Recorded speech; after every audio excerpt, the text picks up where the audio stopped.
and we are looking at Surah Muhammad sallallahu alaihi wasallam, which is the 47th surah of the Quran, and it consists in 38 verses. The surah takes its name from the second ayah of the surah, وَآمَنُوا بِمَا نُزِّلَ عَلَى مُحَمَّدٍ, is the reason why it is known as Surah Muhammad, and they believe in that which was sent down to Muhammad sallallahu alaihi wasallam. But there is a little less known name for the surah, and it is uh, called Al-Qital, the fighting, because you see that the very core and background of this surah had to do with the fighting. And so it is also known as Surah Al-Qital, and that comes from the 20th verse in the surah, وَذُكِرَ فِيهَا الْقِتَالُ, and fighting is mentioned therein in the 20th ayah of the surah. In terms of the background, most of the mufassirin, most of the ulama of the Quran, the scholars of Tafseer of the Quran, list the surah as an early Madani surah, that it is a very, very early Medina surah. Basically, as soon as Rasulullah sallallahu alaihi wasallam made the hijrah, this surah was revealed. But there are some of the ulama of tafsir who say that this surah was actually revealed while Rasulullah sallallahu alaihi wasallam was making the hijrah between Mecca and Medina. And so that makes it a very transitional surah, that this surah was actually revealed between Mecca and Medina as Rasulullah sallallahu alaihi wasallam was making the hijrah. And because the destination was Medina and he had already left Mecca, then this is why it is listed as a Madani surah. This is what some of the scholars of the Quran says. And but you can see that it's not per se what would be called a spiritual surah. The background of the surah, there is a lot of anxiety at the core of the surah. There is a lot of sense of the unknown and a sense of what to expect, and this is where the anguish comes about. Anguish is fear or concern about what is going to happen. And the reason for that is we know that in the early calls, in the early years of the call, there was so much persecution against the Muslims in Mecca. They made the hijrah to Medina, but things didn't, Meccans didn't leave them alone. They actually lived in even more sense of a distress, because now the Muslims and the Muslim community was caught between two fires. From the inside, you had the Jews, and then you had the agents of the Jews and the Meccans that were within the Muslim community, that prayed with them and fasted with them and walked with them, and yet their purpose was to destroy the community from inside. And these are the people that are called the munafiqun in the Quran. So from the inside, you have the Jews and the munafiqeen, and from the outside you have the Meccans that are getting ready and doing everything that they can to destroy it from outside. So the Muslims and the Muslim community was really caught between these two fires, and they were faced only with two choices. Either they just give up, we give up, we surrender, we give up our, they give up their, you give up completely, you give up your fight for the religion, and you surrender to the forces of ignorance and the forces of darkness.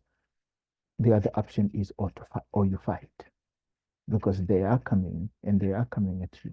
And so you have a choice. Either you just completely surrender and give up the fight, or you fight. And this is why it is also known as al-qital, the fighting, because they are caught between these two forces, and they're caught between these two choices. Either you just surrender and let them say, you know, you don't fight for Islam anymore, or you really actually stand up and fight. And this is why it is called Al-Qital. So this is really the atmosphere in which the surah was revealed, whether it was a transitional surah or a surah that was revealed after Rasulullah sallallahu alaihi wasallam got to Medina. But there is that background is that anxiety. Now the Muslims are told you have no choice. You can choose not to fight or you can choose to fight. These are the two choices that you have. And if you fight, this is what is going to happen. So a lot of that, the surah has five main themes that the whole surah discusses, five main themes. One is because it's preparing the believers to fight and giving them the preliminary instructions. So preparing them to fight because you're caught between these two fires, you're caught between these two choices. Either you surrender or you fight.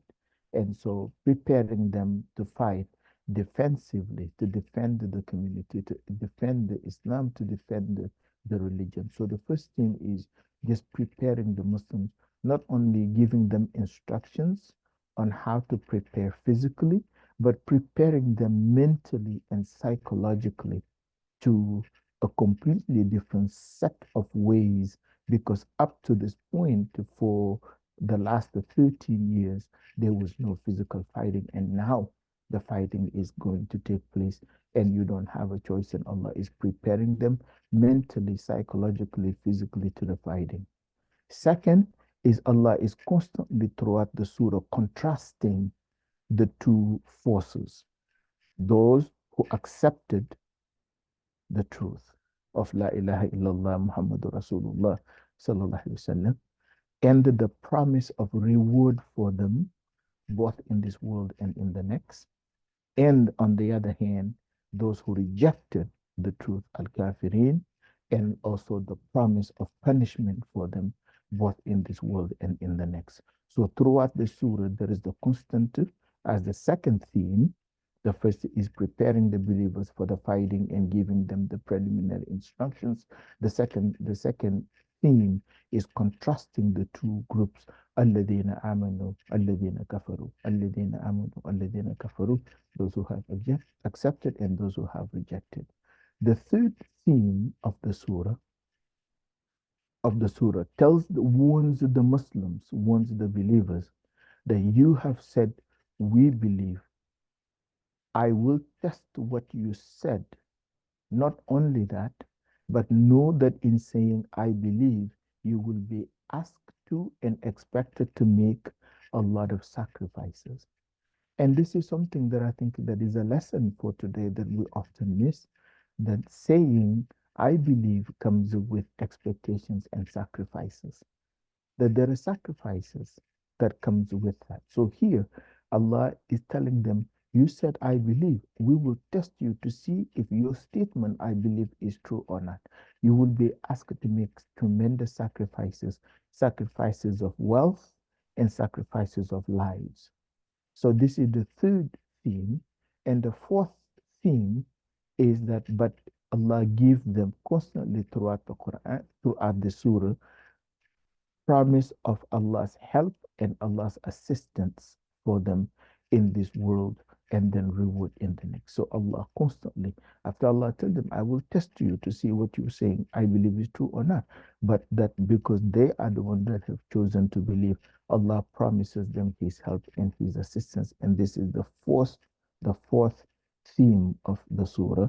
And the fifth and the last theme of the surah is really, again, what I was talking about today in the Khutbatul Jummah, and that is the contrast between what man sees and what Allah sees. That if you have faith, Sister Marian, nothing should fill your eyes and lead you to fear. If you have faith in Allah, nothing should fill your eyes like, oh my God, how am I going to get out of this? Because what man sees and what Allah sees are completely different. And the deciding factor is that you have Allah on one side, and that side is on the side of Haqq. So in this case, what the young community saw was their small numbers compared to the big numbers of the Meccans.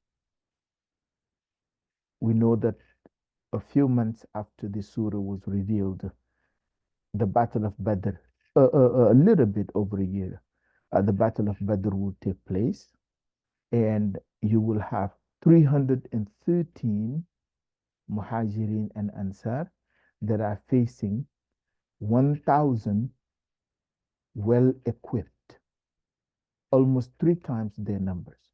So when the surah was revealed and they know that fighting is coming, they saw this small number compared to the big numbers of the Meccans. They saw that they had very little equipment, whereas the Meccans had full equipments. They had armors, they had horses, they had camels, they had swords. So they were much better equipped.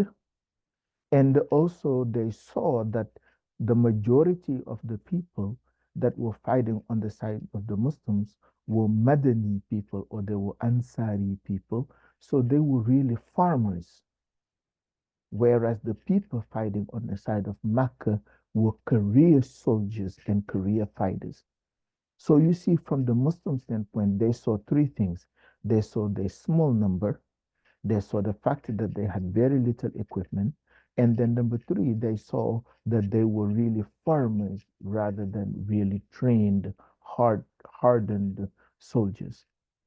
Yet Allah is telling them, don't see all of that. That's what you see. What I see is victory because you have me on your side. You have me on your side. And so there is a constant throughout the surah, and we know that if you read, for instance, Surah Al-Anfal, that gives you great details about the Battle of Badr and how Allah talked about how He shifted in their eyes. He made the Muslims' numbers look to themselves so much greater than they were, and He made the Meccans see the Muslims a much bigger number than them.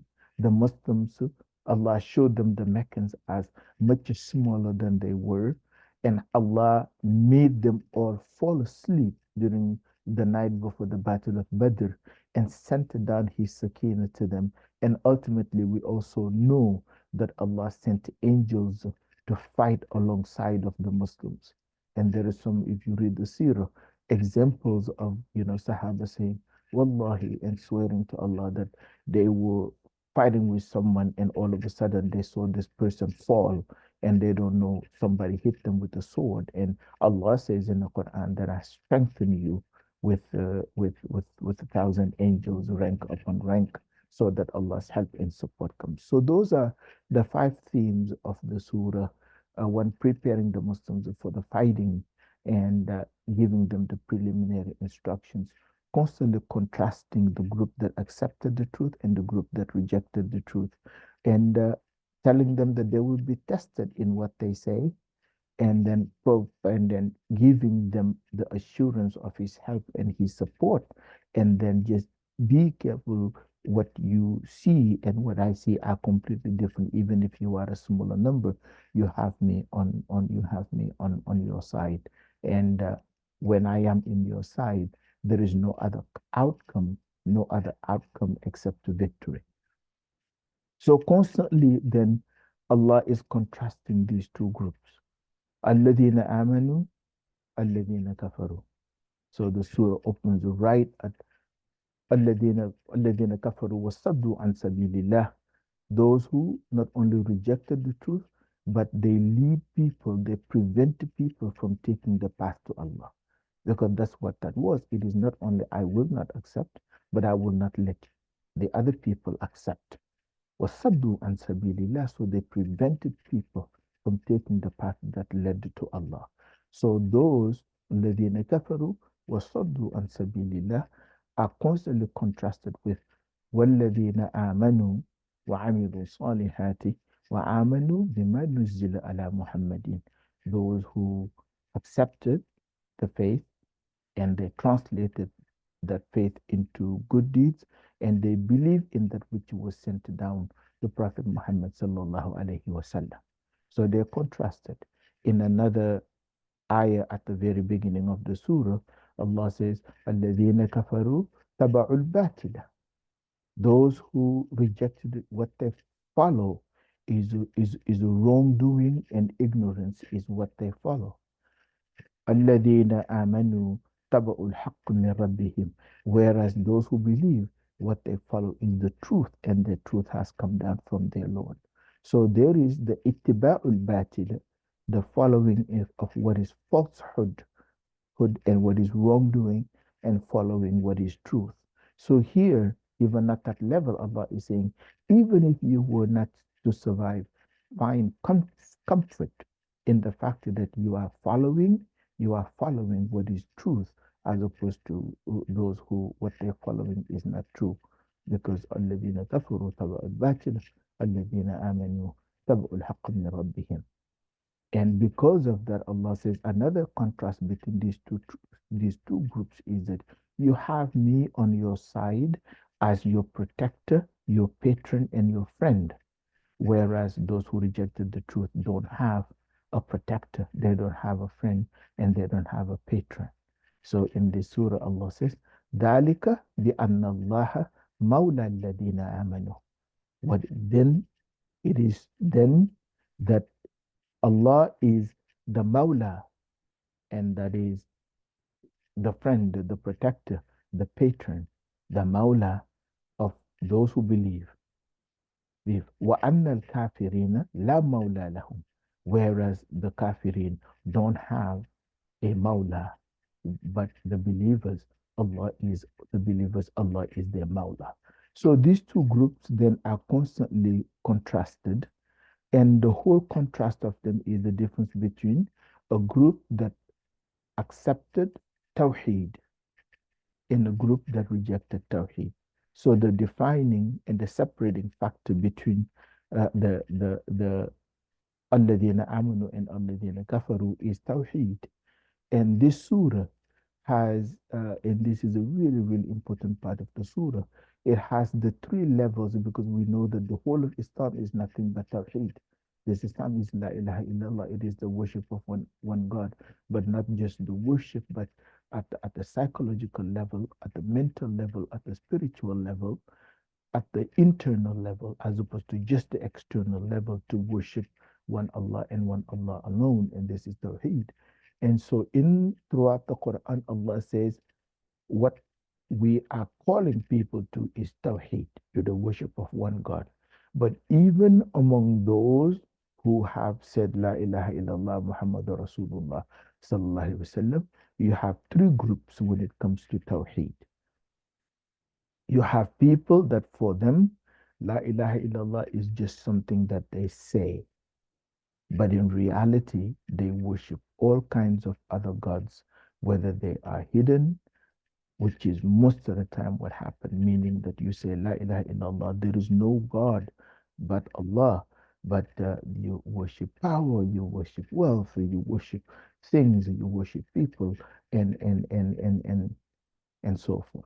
So that for these people, La ilaha illallah is just something that they say.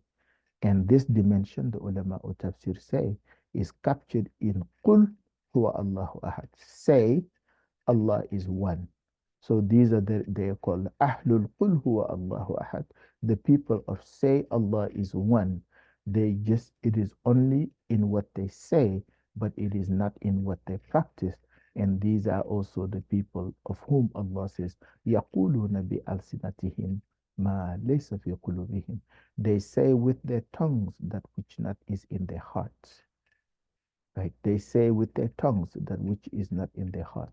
In their tongues, they say La ilaha illallah, but in their heart live all kinds of gods, whether it's power and it's fame and it is wealth and it is money, it is influence, it is position, and whatever that is. So the first is the Ahlul Qul huwa Allah, the people that say Allah is one, and this is Surah Al-Ikhlas, of course, Qul huwa Allahu ahad.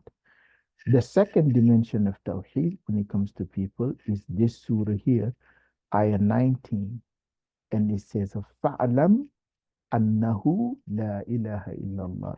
Know, not say, but know know that verily there is no God but Allah. So the first is to say. The second level is those who know that there is only one God, but they still are caught in the worship of other gods that are inner gods. And Rasulullah sallallahu alaihi wasallam said in a hadith, "Innama akhafu ala ummati ashirkun khafiyun." What I fear from my community is not that they will go back to setting up idols and worshiping them as gods, but that they worship a hidden shirk, meaning worshiping of things in the heart that you give the same power as you give Allah. Like, فَرَأَيْتَ مَنِ اتَّبَعَ إِلَهَهُ هَوَاهُ. Have you not seen the one who takes his the wants and the desires and the needs? They have become a god for them. So the first dimension is those who just say Allah is one. The second dimension is those who know that Allah is one. They know it in their hearts and they do their best to practice it, but they're still struggling with the worship of things that are other than Allah. And then the third one is Surah Ali Imran, ayah 18. Surah Ali Imran, ayah 18. شهد الله أنه لا إله إلا هو. And this is the people that their whole life is an embodiment of the reality of La ilaha illallah. In everything that they do, Allah is first. In everything that they say, Allah is first. In everything that they think, Allah is first. Constantly, Allah is first. Like the whole thing with this, what they say, assassination attempt of Donald Trump. You look at how the debates and oh, he should have just as somebody said, oh, I regret that this person missed him. He should have. And I said, the first thing is, Allah didn't, it wasn't his time that Allah had decreed for him. It wasn't his time. If that was his time, even if the person was a million miles away, that would have happened. What we know is that life and death are in the hands of Allah, and no matter what the debates are, at the end of the day, is that it wasn't time for him. It wasn't time for him. So that for these people, Shahid Allahu annahu, their whole life is an embodiment of La ilaha illallah. Allah is at the beginning and at the end of everything. They are a living embodiment of La ilaha illallah. So from that standpoint, Surah Muhammad has the ayah 19. فَاعْلَمْ أَنَّهُ لَا إِلَهَ إِلَّا اللَّهِ. Ali Imran 18. شَهِدَ اللَّهُ أَنَّهُ لَا إِلَهَ إِلَّا اللَّهِ. And of course, Ikhlas, قُلْ هُوَ اللَّهُ أَحَدٌ. So the three dimensions, so we really seek in our everyday practice as we read the Quran, as we do the adhkar that have come from the Quran, and as we do the deeds of goodness that we do, the sadaqah that we give, the acts of beauty that we do, we seek to move from Qul huwa Allahu ahad to Fa'lam annahu la ilaha illa huwa, and to move from Fa'lam annahu la ilaha illa huwa to Shahid Allahu annahu la ilaha illa huwa.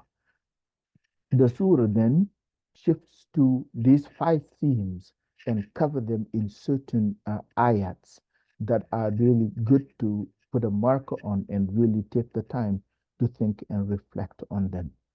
The first three are verse 7 of the surah, verse 16 of the surah, and verse 18 of the surah. So verse 7, verse 16, and verse 18. Verse 7 says, Ya ayyuhalladhina amanu in tansurullaha yansurkum. O you who believe, what is said is, if you help Allah, Allah will help you. And this is why I always say that the literal translations in English, we have to be very, very, very, very, very cautious. I sit with so many people that will make a statement and I'll tell them, where did you get this from? And they said, the Quran said that. And because I know the Arabic, I tell them, no, the Quran didn't say that. Somebody told you the Quran said that. They've read a translation. Sometimes you cannot translate al-matn, but you have to translate al-ma'na. You cannot translate the text as it is. You have to translate the meaning. What is it that Allah meant? And this is an example of such a verse. O you who believe, if you help Allah, Allah will help you. If you translate it that way, which is what literally it says, in tansurullah yansurkum, you are violating Tawheed, because it will mean that Allah needs our help, and Allah doesn't need our help. So you cannot say if you help Allah, Allah will help you, because it is not part of that violates Tawheed. So you have to translate al-ma'na instead of al-matn. Instead of the text, you have to translate the meaning. And what is meant here is if you help in the cause of Allah, right? The cause of Allah is here. Allah says in Hadi Sabili, this is my cause, this is my path. If you help in that cause, you're doing it for your own self. You're not doing it for Allah. So if you help in the cause of Allah, then Allah will help you. So that those that are in the cause of Allah, Allah will always help them. Then in any way that is, in whatever way that is, you help, Allah will give you something that is better. And the degrees of Iman is the levels of excellency that we reach. Instead of giving something that is used, oh, I was going to bring you something that is used, but I decided to give you something that is brand new. That's an act of hasanah. And that is helping in the cause of Allah. And in tansurullah yansurkum. If you help in the big building of a masjid, if you help a person in whatever they are, you are helping in the cause of Allah. And Allah says, if you help in the cause of Allah, then I will help you. In tansurullah yansurkum. So this is ayah 7. That is really, really good ayah to remember. Like what you do for the sake of Allah, what you do on the path of Allah. This is not something that you are losing, but you are gaining that, and you are gaining even more. Ayah 18, Ayah 16 talks about the company of Rasulullah sallallahu alaihi wasallam and the importance of truly listening, because Allah tells Rasulullah, all these people around you, among them, there are those who they sit and they pretend to listen, but they're not listening. Allah says in Ayah 16, وَمِنْهُمْ مَنْ يَسْتَمِعُونَ إِلَيْكَ. And among them, there are those who stand in front of you and they act like they're listening. And when they leave, they say, so what did he just say? So they're not really listening. And that means here the importance of whoever that is that we're listening. Whether somebody is giving a class or somebody is giving a khutbah, or you sitting with somebody that you are visiting with, to really pay attention and to really listen, for you to be able to have benefit, and not sit down to hear when you are listening, and not just listening. Because those that do that come in the presence, you are blessed. You are given the tremendous blessing of sitting in the company of Rasulullah sallallahu alaihi wasallam, and you are not listening. You just act like you are listening. Allah said the result is Taba'allahu ala qulubihim. There is a seal that is in their hearts, so that the truth is not able to penetrate them. And this is ayah 16. And ayah 18, فَهَلْ يَنْظُرُونَ إِلَى السَّاعَةِ أَنْ تَأْتِيَهُمْ بَغْتَةً. Do they not reflect here, yanzuru, because the hour cannot be seen. Do they not think about the hour, meaning their hour and the great hour, and how it will come to them only all of a sudden, meaning without warning? And this is ayah 18 of the surah. فَهَلْ يَنْظُرُ إِلَى السَّاعَةِ أَنْ تَأْتِيَهُمْ بَغْتَةً. Do they then not really keep in mind the hour and how it will come to them all of a sudden? Meaning that we have no time, we don't know how much time we have left in this world. At no moment do we know how much time we have left. What if we have only 5 minutes left? What if we have 2 days left? What happens if we return to Allah then? So for man, meaning insan, to be constantly in a state of readiness before Allah, فَهَلْ يَنْظُرُونَ إِلَى السَّاعَةِ أَنْ تَأْتِيَهُمْ بَغْتَةً, that it can come at any age. You don't need to be 80 or 90. It can come to you at much younger than that, and it can come to you at older than that. But that there is a sense of make sure that you are keeping in mind that with every minute you have less time in this world, and you don't even know how much you have left in total. The next set of ayats are ayat 24, 31, 36, and 38. Ayat 24, أَفَلَا يَتَدَبَّرُونَ الْقُرْآنَ أَمْ عَلَى قُلُوبٍ أَقْفَالُهَا. So all these ayats are in the surah that we are talking about. So ayat 24, will they then not meditate on the Quran, or is it that their hearts are sealed? And it reveals an important secret. Allah says, أَفَلَا يَتَدَبَّرُونَ الْقُرْآنَ. In Arabic, tadabbar is to go back and look at something again and again and again and again. Allah said, then why don't they do that about the Quran? Or is it that there is a seal? There are locks. Aqfal is like locks, like a lock on a front door. Am ala qulubin aqfaluha. Or is it that the hearts are sealed so that they are not able to meditate or to benefit from meditation on the Quran? So that really tells you that the message of the Quran is meant to affect and impact the heart, not just appear, not just appear in the head, but inside the heart. أَفَلَا يَتَدَبَّرُونَ الْقُرْآنَ أَمْ عَلَى قُلُوبٍ أَقْفَالُهَا. Verse 31, Allah says, like said, the believers said, we believe. And Allah is saying, I will test you. So ayah 31 is really important. I was talking today in the Khutbatul Jum'ah about just the trials and the difficulties that we go through. And in ayah 31, Allah says, لَنَبْلُوَنَّكُمْ, we will test you, حَتَّى نَعْلَمَ Mujahideen minkum wasabirin. We will test you until we know who are the people that are truly making jihad for the sake of Allah, and who are the people who are truly patient. لَنَبْلُوَنَّكُمْ حَتَّى نَعْلَمَ الْمُجَاهِدِينَ مِنْكُمْ وَالصَّابِرِينَ وَنَبْلُوَ أَخْبَارَكُمْ. And we will test what you said. وَنَبْلُوَ أَخْبَارَكُمْ, in the same ayah. This is ayah 31 of this surah. لَنَبْلُوَنَّكُمْ حَتَّى نَعْلَمَ الْمُجَاهِدِينَ مِنْكُمْ وَالصَّابِرِينَ وَنَبْلُوَ أَخْبَارَكُمْ. We will test you. And here again, we will test you until we make known, not until we know, which is the literal translation. If we say, Allah says, I will test you until I know who is, that means Allah needs the test in order to know. Allah already knows. It doesn't need the test. It is to make it known to ourselves and also to make it known to others. But Allah already knows.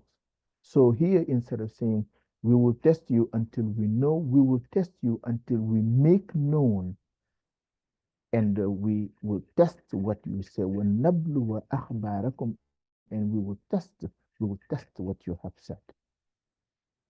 So that when we say we believe, when the tests come, we have to expect them. We say we believe in Allah. We say we trust in Allah.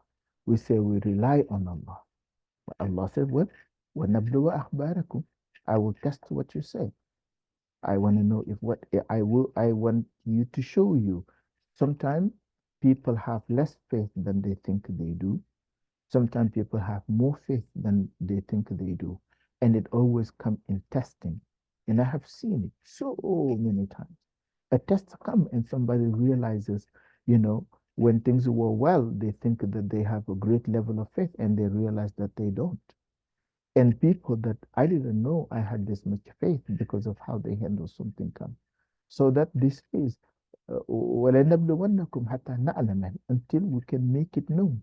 And other people also, subhanAllah, look at the test that this person has gone through, and look at the level of faith that they have shown. One example is my older sister. My father passed away on a Saturday, and this is my the closest of all the seven children to my father was my older sister. She was the closest. When we heard that my dad passed away, my first thought was not for my mom because I know she was ready, but it was for our sister, how she would be affected because her relationship with my dad was such a profound relationship. So she lost my dad on Friday morning, and Saturday, Sunday, Monday, Tuesday, Wednesday, she lost her 15-year-old son. His name was Muhammad, and he died of a brain aneurysm. So nothing wrong with him. One day, one minute he came from school, heard the adhan for the Salatul Zuhur, made wudu, ran to the masjid, ran back so that his siblings don't eat lunch before him. He crossed the door and fell. And when he fell, he was dead. They thought that he was playing, so his older brother is coming to kick him, and he was already dead. So he had a brain aneurysm that just burst at that very moment. So my sister is doing the funeral, is mourning my dad, and 4 days later, she's told her that your 15-year-old son is dead. And the way she reacted, the level and the degree of Iman. To this day, she hasn't cried. And everybody said she is in shock. She's going to completely just blow one of these days and then she'll have mental health issues. She was this. When I was home in February, I sat down and asked her, she said, Inna lillahi ma akhadha wa lahu ma ata. What Allah gave, he took it back. And what he gave us was just something that he created and that was his, and he gave it to us until he decided it was time to take it back, and he took them back. That's all there is. All I need to do is just to pray for them that Allah will bless them with Jannah. And so sometimes your faith surprises you, and sometimes your faith surprises other people. And this is why وَلَنَبْلُوَنَّكُمْ حَتَّى نَعْلَمَ until but وَنَبْلُوَ أَخْبَارَكُم. If you say, I believe in Allah, I trust in Allah, I rely on Allah, Allah says He's going to test it. This is Ayah 31 of Surah Muhammad. The the other is 36, is Ayah 36, in which Allah says, إِنَّمَا الْحَيَاةُ الدُّنْيَا لَعِبٌ وَلَهْوٌ. A perception of the life of this world that uh, uh, this world is fleeting, it is amusement and play, meaning what people do in it mostly compared to the the the the the life in the akhirah. In that, innamal hayatu dunya la'ibun wa lahu is also a warning. Know that you are in this world for a very short period of time. And this is a message. Remember the whole anxiety about the surah, the getting ready for the Muslims to fight. And Allah is telling them, this world is nothing compared to the akhirah. Know that you are here for a very short period of time. The time that you are here, what you do during the time that you are here will determine your fate in the akhirah. So be very, very, very, very, make sure that the time that you are used, of course, there is time for family and there is time for relaxation at a time, but make sure that you are using this time wisely because you have very little of it and you don't know how much of it you have left. And there is a world that is eternal and it is not this world. And then the last surah, the last ayah is the last ayah of the surah because the surah is 38 verses. And surah and verse 38, here Allah is reminding them the fighting is coming. You will be asked to make sacrifices. Part of the sacrifices that you are going to be asked to make is the sacrifice of your wealth. You are going to contribute to the effort that will sustain the ummah. And sometimes it is very difficult for some people to do, to spend their money in sadaqah, to spend their money fi sabilillah. And yet Allah is telling them, verse 38, which is the last ayah of the surah, read it. It's such a profound message. Allah says, these people, أنتم هؤلاء تدعون لتنفقوا في سبيل الله. You people that are part of the Ummah of Muhammad, you people that have said we believe, one of the expectations, تدعون, you have been called to do something, and that something is تنفقوا في سبيل الله, to spend your wealth in the cause of Allah. Remember now, the fighting has not even started yet, but it is coming. Allah is telling them that what you will be asked to do in terms of sacrifice is not going to be just take your sword and go into the battlefield, but you will also be asked to spend your wealth in the path of Allah. أنتم هؤلاء تدعون, you are called لتنفقوا في سبيل الله, that you will spend in the way of Allah. And it says, but among you there are those who are miserly. They don't want to part with their wealth. Allah said, and among yet you تدعون لتنفقوا في سبيل الله. You are asked, you are called to spend part of your wealth in the cause of Allah. But I know that among you there are those who are very miserly, or no, they will do everything, but you will not spend of our wealth. He said, but whoever is miserly against his own self. What you, those who don't want to give, you are doing it against your own self. Wallahu ghaniyu wa antumul fuqara. Allah says, but وَمَنْ بَخِلَ فَإِنَّمَا يُبْخِلُ لِنَفْسِهِ. If you are miserly and stingy, you do it against your own self, because I have, you are the one that are poor. And what Allah means by that is that if you don't do it, I will find some other people who are going to sacrifice in the cause of Allah. There will be people that are going to give, and it will be your loss. There will be other people that are going to bring their wealth, and we've seen, and to support this fighting that is coming. And we've seen with Abu Bakr radiallahu ta'ala anhu doing it, Umar radiallahu ta'ala anhu do it, Usman ibn Affan radiallahu ta'ala anhu do it. Abu Bakr and Usman ibn Affan radiallahu ta'ala anhum were two of the richest people in Medina when the call, in Mecca, when the call first came in 610. At the end, in their years in Medina, they had almost nothing. Almost the entirety of their wealth they had spent it for the sake of Allah. So Allah says, and if you are stingy, you do it against your own soul.